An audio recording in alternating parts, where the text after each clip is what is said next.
With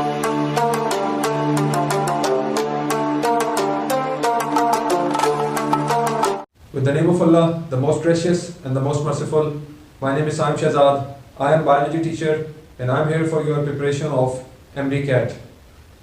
Students, आज की हमारी वीडियो का जो टॉपिक है वो है how to attempt MD CAT. हमने MD CAT को अटेम्प्ट किस तरह करना है. इसके अंदर स्टूडेंट सबसे पहली जो चीज़ है जो आपने अपने माइंड में बिठानी है और इस बात को पिक करना है वो ये है कि ये जो मैंने लफ्ज़ लिखे हैं 3, टेक इट सिंपल. आप इसको जितना सिंपल रखेंगे उतना ही आपकी नर्व्स जो है वो नॉर्मल रहेंगी और आप बेहतर से बेहतर पेपर में अटेम्प्ट कर सकेंगे.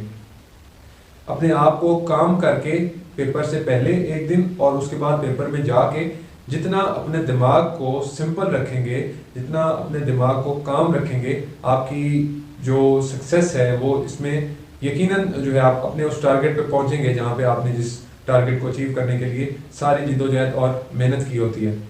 ये बात पहली थी जो मैं आपको बताना ज़रूरी समझता हूँ, क्योंकि बाकी पेपर अटेम्प्टेशन और बाकी जो भी जितनी भी आपकी परफॉर्मेंस है वो बाद की बात है. वो हो उस वक्त सही सकती है, वो हो उस वक्त आपको उस लेवल की हो सकती है जिस पे आप चाहते हैं, एक ही सूरत में कि आप चीज़ों को सिंपल लेके चलें. Take it simple.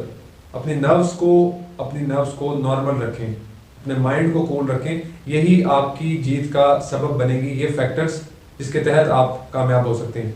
अगली अब मैं टॉपिक की तरफ आता हूँ कि जिस टॉपिक पे आज हमने बात करनी है, अटेम्प्ट कैसे करते हैं MD CAT को. MD CAT की अटेम्प्टेशन से पहले एक दो बातें और हैं जो मैं आपको इस टेस्ट के हवाले से बताना चाहूँगा. वो क्या है कि always practice on bubble sheets. के इस टेस्ट को देने से पहले आपकी ज़बरदस्त प्रैक्टिस होनी चाहिए बबल शीट्स को अटेम्प्ट करने की. बबल शीट्स कैसे फिल करते हैं, कैसे क्वेश्चन पेपर पढ़ते हैं और फौरन बबल शीट फिल करते हैं, इस चीज़ की आपको प्रैक्टिस होनी चाहिए. कभी भी वो इंसान कामयाब नहीं होता जो अचानक से जाके एक चीज़ में एंटर हो और उसके ऊपर सुनी सुनाई बात पे अमल करके फिर वो उसको प्रैक्टिकल करे. वो कामयाबी उसमें नहीं मिलती. आप गलती करने के चांसेस 70 to 80% है कि आप किसी न किसी पॉइंट पे गलत अपने क्वेश्चन को गलत पढ़ेंगे, उसके नंबर को और आंसर गलत नंबर पे लगाएंगे. ये आपसे होगा. इसलिए पहली बात ये है कि always practice on bubble sheets. MD CAT के टेस्ट देने से पहले आप बबल शीट्स की उसकी कोई 10-15 फोटोकॉपीज करवाएं. एक एक फोटोकॉपी को रोज कमरे में बैठ के पुरसुकून माहौल में उस पेपर को सॉल्व करने की कोशिश करें और उसको सॉल्व किए बगैर ना उठें. उसको मुकम्मल तौर पे उस पेपर को सॉल्व करें अकेले बैठ के. ये प्रैक्टिस आपको होनी चाहिए. उसके बाद आप MD CAT के लिए अपेयर हों. दूसरे नंबर पे करेक्ट और चेक योर मिस्टेक्स फर्स्ट. जब आप वो प्रैक्टिस करें अपनी जो आपने MD CAT से पहले के दिनों में जो एक प्रैक्टिस की हुई है उन पेपर्स की जो मैंने आपको बताया है कि आपने बबल्स फिल करने हैं और प्रैक्टिस करनी है, उसमें जो आपकी गलतियां हों उनको पिक करें. उनको पिक करके उन गलतियों को अपने नोट्स में, जो मैंने आपको पहली वीडियोस के अंदर बताया है, शॉर्ट नोट्स के अंदर उनको लिखें. Go through your handwritten notes before exams. वो जो गलतियां हैं उनको शॉर्ट नोट्स के अंदर नोट करें. शॉर्ट नोट्स को नोट करने के बाद जब आपने एग्जाम में अपेयर होना है MD CAT में, तो उससे पहले आप शॉर्ट नोट्स को गो थ्रू करें. लास्ट के दिनों में आप पूरी बुक्स को रीड नहीं कर सकते. आप पूरी बुक्स के टॉपिक्स को रीड नहीं कर सकते. अगर आप ये गलती करेंगे बुक्स के टॉपिक्स को रीड करने की, तो आप नर्वस हो जाएंगे. आपको लगेगा कि मैंने पता नहीं क्या कुछ इसमें से नहीं पढ़ा. आपको आती हुई चीज़ें भी भूलेंगी. इसलिए बिफोर पेपर आप नोट्स, जो हैंड रिटन नोट्स होंगे, उसमें जो आपने पिछले सारी अपनी प्रैक्टिस में गलतियां की होंगी, उन नोट्स को आप एक दफ़ा गो थ्रू करें. नोट्स में उन पॉइंट्स को हाईलाइट कर लें जो मेन आंसर्स हैं MCQs के.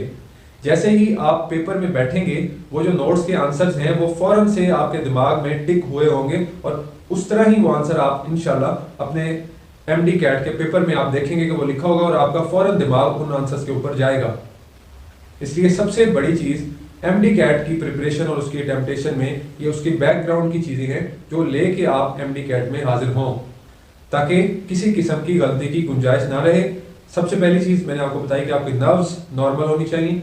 दूसरी बात कि किताबों को आखिरी 3-4 दिन में अपने से दूर करें. नोट्स को सामने रखें, उसके ऊपर जो हाईलाइटेड मिस्टेक्स हैं, जो हाईलाइटेड MCQs हैं, उनको एक दफ़ा गो थ्रू करें. इंशाल्लाह वही MCQs इधर से नोट से ही आपको लगेगा कि आपके पेपर में आए हुए हैं और फ़ौरन उनके आंसर्स पे आपका दिमाग जाएगा। अब आप आ जाएं टेस्ट के लिए कि आप आ गए हैं टेस्ट सेंटर में एमडी कैट के टेस्ट देने के लिए। अब अगली चीज़ देखते हैं, आप बैठे हैं टेस्ट देने के लिए, तो उसमें आपने क्या करना है। अब असल बात की तरफ हम आते हैं। Try to sketch rough time period before starting. जब आप टेस्ट स्टार्ट करें तो स्केच करें अपने माइंड में टाइम पीरियड को।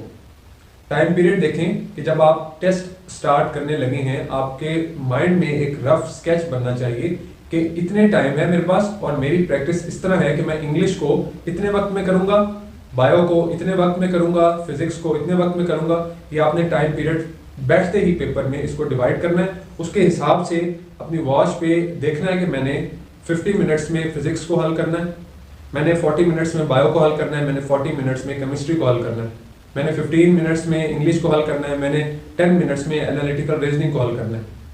ये अपने माइंड में स्केच बनाएं, उसके हिसाब से पेपर को स्टार्ट करें और उतना ही उस पर टाइम दें जितनी की आपको प्रैक्टिस है। और अगली बात इसमें यह है कि never waste a time on a single MCQs. एक एमसीक्यूज के ऊपर टाइम ना ज़ाया करें। अगर आपको देखते ही लगा है कि इसमें तो कोई ऐसी चीज़ नहीं है कि जो मेरी नज़र से नहीं गुजरी हुई, कोई एक एमसीक्यूज आ जाता है जो ऑड टाइप का होता है, जो आपकी नज़र से नहीं गुजरा होता, कोई इंग्लिश का ऐसा आ जाता है या कोई भी, उसके ऊपर टाइम ना ज़ाया करें। उसके ऊपर 10 सेकंड से ज़्यादा उसको ना दें, अगले एमसीक्यूज पे जाएं। कभी भी एक एमसीक्यूज के ऊपर ना बैठें, अगले एमसीक्यूज पे जाएं, उसको लेफ्ट कर दें। उसके बाद attempt along with reading question paper. जब आप क्वेश्चन पेपर को देख रहे होते हैं कभी भी ये गलती ना करें कि क्वेश्चन पेपर को रीड करने के बाद पहले रीड करते रहे बैठ के, फिर पहले क्वेश्चन पेपर पे डॉट लगाते रहे और उस पर निशान लगाएं, उसके बाद उसको बबल्स फिल करें और आंसर शीट पे उतारें। ये गलती आपने कभी नहीं करनी। जैसे जैसे क्वेश्चन पेपर को देखते जाएं, आपको उसके आंसर का अगर पता है तो उसके साथ उसका क्वेश्चन नंबर देख के आप बबल्स फिल करते जाएं। टाइम नहीं ज़ाया करना। क्वेश्चन पेपर्स पे पहले निशान लगा रहे हैं फिर आंसर शीट्स पे निशान लगा रहे हैं, क्वेश्चन पेपर से आंसर शीट्स को फिल करते जाएं। इसके बाद try to attempt it as soon as possible.